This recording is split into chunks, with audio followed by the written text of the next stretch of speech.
आजपासून राज्यात डिजिटल जनगणनेला सुरुवात झाली। यावेळी प्रथमच नागरिकांना स्वगणना करण्याची संधी मिळणार आहे। 15 मे पर्यंत नागरिक अधिकृत संकेतस्थळावर जाऊन आपल्या कुटुंबाची माहिती स्वतः भरू शकणार आहेत।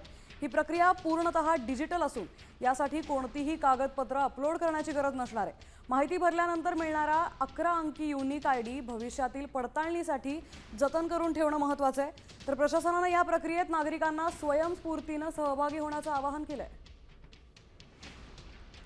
15 मे पर्यंत अधिकृत संकेतस्थळावर स्वतःची माहिती स्वतः भरू शकणार आहात तुम्ही।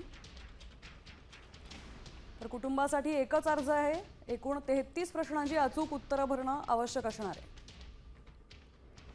माहिती भरल्यावर मिळणारा 11 अंकी आयडी पडताळणीसाठी जतन करून ठेवावा लागेल। तर 16 मे ते 14 जून दरम्यान अधिकारी घरोघरी जाऊन माहितीची पडताळणी करतील। कागदपत्र अपलोड करू नका आणि फक्त अधिकृत लिंकचाच वापर करा।